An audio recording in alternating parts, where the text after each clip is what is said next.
Welcome to Module 7.18, Creating Cultures of Integrity.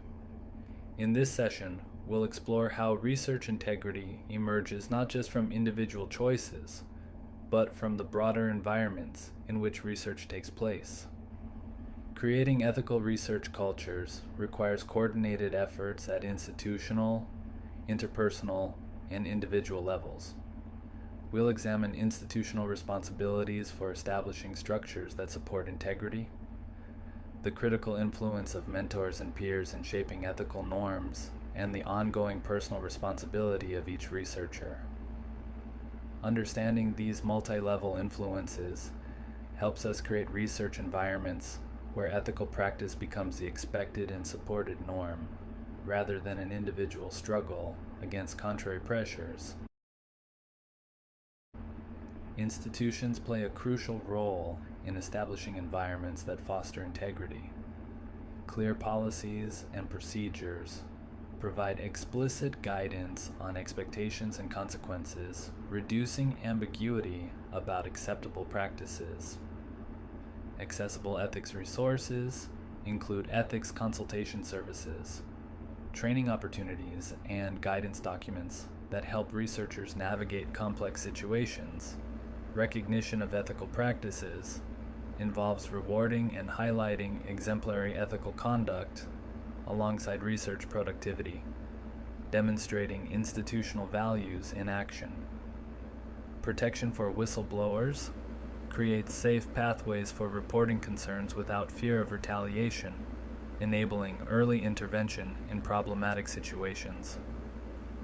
Leadership commitment at all levels, from department chairs to presidents, visibly prioritizes integrity through resource allocation, public statements, and personal example. Together, these institutional approaches create structures and incentives that support ethical research practice, rather than leaving integrity solely to individual moral courage in potentially challenging circumstances. Interpersonal relationships profoundly influence ethical culture in research environments. Role modeling ethical behavior by senior researchers demonstrates integrity in practice, showing rather than just telling how to navigate complex situations. Creating psychological safety establishes environments where team members can voice concerns or questions without fear of negative consequences or judgment. Open discussion of challenges normalizes the reality that ethical dilemmas are common in research and best addressed through collective wisdom rather than isolation.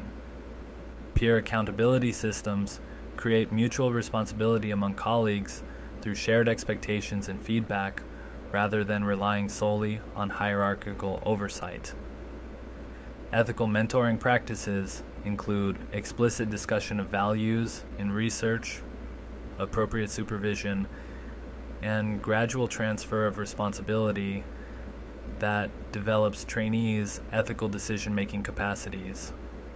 These interpersonal factors shape daily research culture, translating abstract principles into lived experiences that influence researchers developing ethical identities. While institutional and interpersonal factors are essential, individual responsibility remains fundamental to research integrity.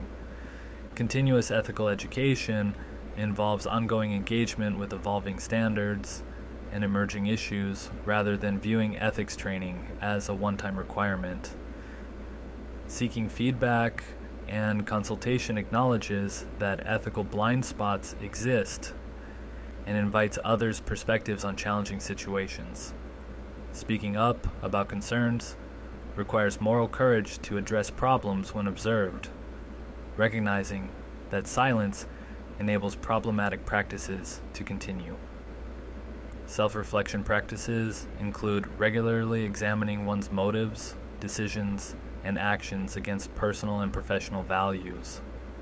Personal commitment to integrity establishes internal standards that may exceed minimum requirements, prioritizing ethical conduct even when external monitoring is absent. These individual practices interact with institutional and interpersonal factors to create researchers who actively contribute to ethical culture rather than merely complying with external expectations.